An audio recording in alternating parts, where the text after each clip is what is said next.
Today I decided to talk about how to lose. So how do we come to terms with losing the parts of our videos, not video on the brain, of our paintings that we love? You know, I think that it's an important mindset to get a hold of, to be able to lose. So what I'm going to do is actually jump in to some surfaces that I've created and show you how I come to terms with losing. So I think that, as I said, it's a good mindset to become comfortable with, because if we're too attached to every part of our painting too early on, we can't really react to the painting in a way that helps us make the decisions that make the best painting. So we have to kind of be in this, and it can be actually really, really scary.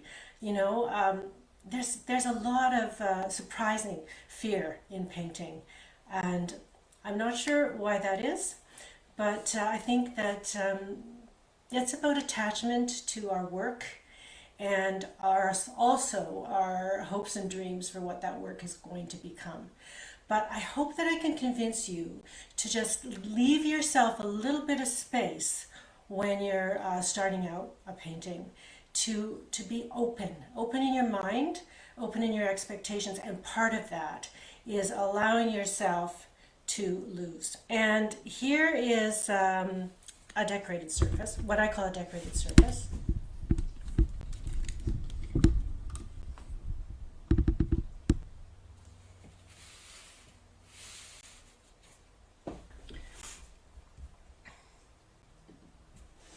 This is a piece that I generated in a demo a while ago. It's sort of roughly based on sunflowers. And you know, you can start with images. And you know, it's always good if you're painting nature, even if you're abstracting. I like to go to images to start there, because if you go to nature, that's where all the ideas come from. And then what I love to do is go to the actual subject, and then not necessarily work from the photos, but to keep the visual language of the subject in my mind as I work through the painting. So those are some photos that I used when I was doing this demo, and now I'm going to put them aside because I want to respond to the image itself. Just get a little bit better view of that. So what I'm going to be doing is I'm going to be painting out. So there's a couple of ways that I like to lose. One of them is just painting directly. So I'm going to grab some white liquid paint. It's a fluid formula, and I'm going to put it on. I usually just use a wax paper palette, piece of wax paper when I'm working this way. There's the wax paper, and I'm going to tint it. Really quick tinting is easy with ink. You just add a little bit of acrylic ink. This is FW acrylic ink. I'm going to be talking some more about these different formulas of acrylic tomorrow. So there's a mix of the yellow was Indian yellow with a fluid white paint and a flat brush. And I could look at the photographs and really get those shapes of the sunflowers, of course, if I want. But I'm just actually going to try to keep those shapes in my mind and start to paint out. So paint out some of this very active surface. So often when we do a lot of experimental techniques, we create these very active surfaces. And what happens with an active surface is it reads flat because there's activity all over it. So in order to create something that is not a decorated surface, think of maybe a wallpaper or a fabric.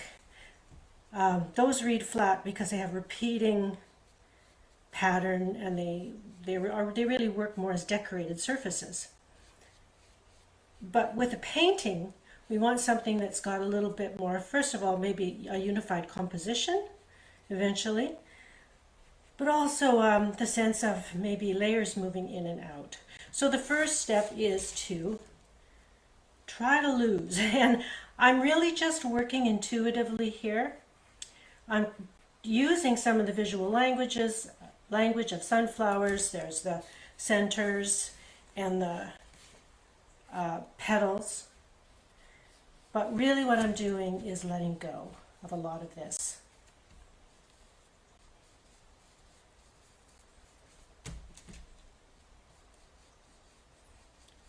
Activity. So I think that it's quite common, we get very involved with our materials, and that's good. I mean, it's great to really throw everything at the surface when you start. At least I love doing that. But there does come a time when you want to direct the eye of the viewer, because with a decorated surface, the eye is just moving all over the place. And I'm just kind of subconsciously creating a balance of what I'd call positive and negative space now. So the positive space being the form that's emerging, and the negative space being the stuff that's in behind. And remember, this is just one more layer. So part of the mindset here is allowing yourself to not rush towards resolution, and kind of have fun, play with your layers, and remembering that you can build lots more layers as you go.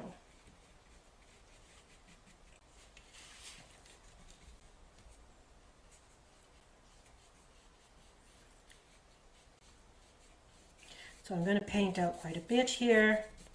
And this is because this is a fluid formula, it's very thin. It tends to be a bit thinner than, well, it is thinner than the heavy body. So we can actually see still some of this stuff underneath here. And that's okay. I don't want to paint it out all together right now. Still, I don't want the positive form to be totally disconnected from the negative form. So now we definitely have some sunflowers. Quite often when I'm doing this, I lose more than I want to. So then I just go in and make some more layers. Maybe I could go back in and do some more overdrawing. Or in this case, a lot of the line here was made by transferring, by making line on wax paper and then pushing it down onto the surface. And so you get a line that's more transferred line rather than directly, like these are transferred lines, rather than directly painted onto the surface. So the other steps here might include printing and glazing, either with ink or a very transparent color like a phthalo or a quinacridone color, because right now this background is also sitting all on one layer. So I'm going to now show you another way of losing, and it's one of my favorite ways. So this decorated surface was made with some fluorescence. I went through a period of time when I was very, very entranced with fluorescence, fluorescent pink, fluorescent orange, and also some printing. So I used an embossed wallpaper to make these printed patterns. But again, you know, that's a decorated surface itself, the wallpaper, so it really creates this very flat, decorative look. I'm going to go back to the idea of sunflowers, and I'm going to use one of my favorite tools, which is PBO drawing gum. This is PBO drawing gum. And just start painting it on. Again, I could look at my photographs and really follow the shapes of those sunflowers perfectly, but I don't want to because I'm in an abstraction mode here. So I'm going to just keep the idea of sunflowers in my mind, and I'm going to really loosely and messily, I guess you might say, paint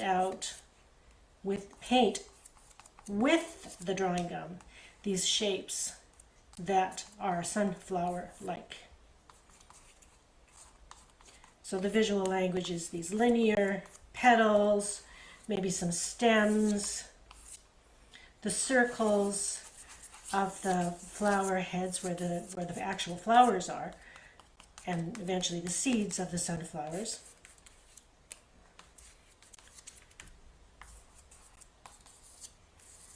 Now I'm going to just dry this with my blow dryer, so I'll be right back in a second.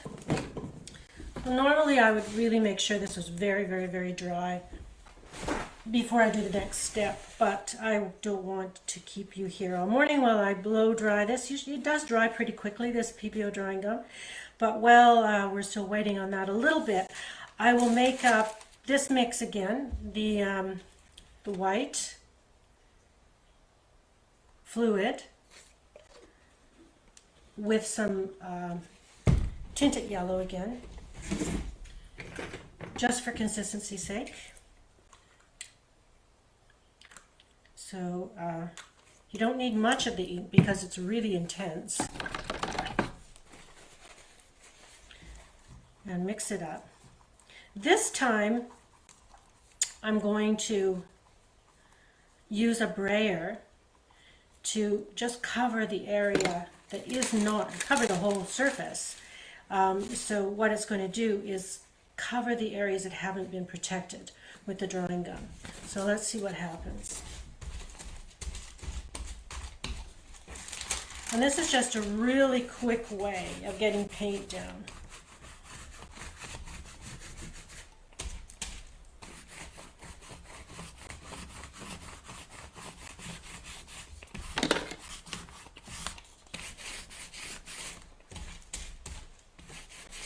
These are just cheap foam brayers that you can get in the paint store.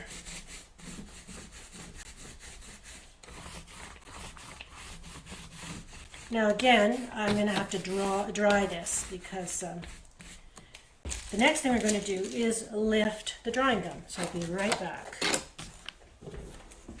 All right, this is the exciting part. Now we lift.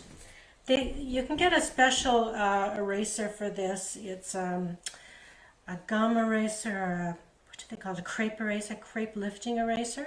Or you can just do it with your fingers. You can feel where the drawing gum is. But to make it quicker, I'll use this tool. And before you lift, you have to make sure that this is really dry, the paint layer that we've just put on, or it will smear.